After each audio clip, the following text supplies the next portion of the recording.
A lot of these social media leads were plucked out of the research process early because they saw a really good offer from your company on Facebook, and that's why they reached out to you. So unlike a lead that comes in from Google, who kind of already knows who you are, a social media lead needs to be sold on your business. So what I'm going to do for you in this video is to break down the process that I've seen work really well to get raw form-fill social media leads and turn those into appointments on your calendar. That way, you can turn your social media ads into a money multiplying machine and use it as a powerful tool to scale your business. And we're gonna start with how to schedule leads over the phone.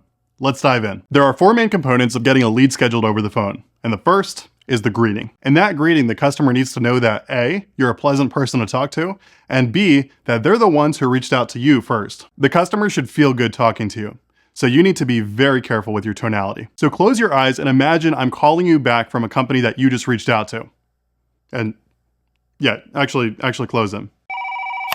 Hey John, it's Peter getting back to you from ABC HVAC. How are you? Hey John, it's Peter getting back to you from ABC HVAC. How are you? If you sound like you don't want to be talking to the customer, chances are they're not going to want to talk to you either. Also, notice how I didn't say it's Peter calling you from ABC HVAC.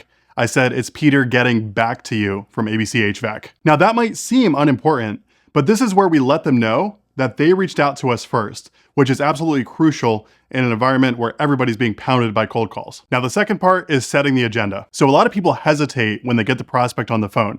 And what that turns into is a little bit of stumbling and are you still interested in getting a quote type of thing. And if that's your vibe and you ask the customer if they're still interested, chances are they're gonna start firing back at you with questions. And what that turns into is rather than getting the appointment set, you subject yourself to a mini interview by the customer who at the end of the call will probably say, let me think about it, let me talk to my husband, let me get back to you. So to avoid that, you start off the call by setting the agenda. Hey John, it's Peter getting back to you from ABC HVAC. How you doing? Oh, I'm doing good. Good. Yeah, I saw that you reached out to us online for an estimate on a new HVAC system. I just had a couple questions for you and then we can go ahead and get your appointment scheduled. Sound good? Okay, sure. That's how you do it. So we're keeping the ball rolling. We're keeping the conversation moving towards getting them scheduled. We're immediately letting them know politely, this is what the call is about. This is what we're gonna do.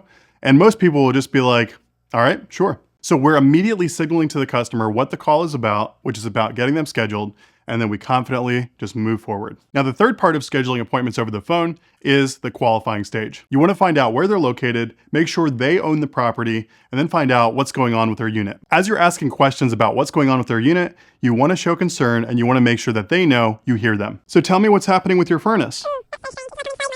Oh, that's no fun. When did that start? And then you go on from there. When you have all the information and you know it's a qualified lead, you can move forward to part 4, which is booking the appointment. Rather than leaving it open-ended and just asking the customer when they're available, you want to give them somewhere between 1 to 3 options of times that you know your company can book. All right, so it looks like we could do Friday at 2 p.m. or we could do Monday at 10 a.m. Which one of those works better for you? You can also save yourself a lot of potential headaches by double checking the address with the customer and confirming their email and phone number. So that's how you schedule leads over the phone. However, in some cases, we've seen that up to 50% of the leads that get scheduled actually get scheduled through text. So here's how you do that. First, you want to make it personal. So start the text off with, hey John, this is Peter getting back to you from ABC HVAC. And similar to getting them scheduled over the phone, you want to set the agenda and give them suggestions for an appointment time. But in this case, you can kind of do both at the same time. So you can say, hey, saw you reached out for an estimate, so I'm just texting you to get that scheduled. Here are some times that we have available. Which one of those works best for you? Now, if they don't respond initially, any subsequent text messages that you send need to be really easy to respond to. So if you're asking, hey, are you still interested?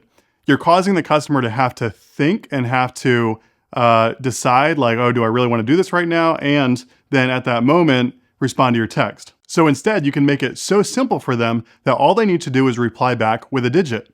So you could say, hey, just let me know if 1, you're no longer interested, 2, you're still thinking about it, or 3, you'd like me to call you so we can get your appointment scheduled. You just took out the thinking work for them, and now it's way easier for them to respond to you. Now this stuff might sound simple, but in some cases, texting is responsible for the majority of set appointments with social media leads. So that's how you turn your social media form-fill leads into booked appointments and hopefully sold jobs. Thanks for watching this video, and if you found value from it, like, comment, subscribe, and I'll see you in the next one.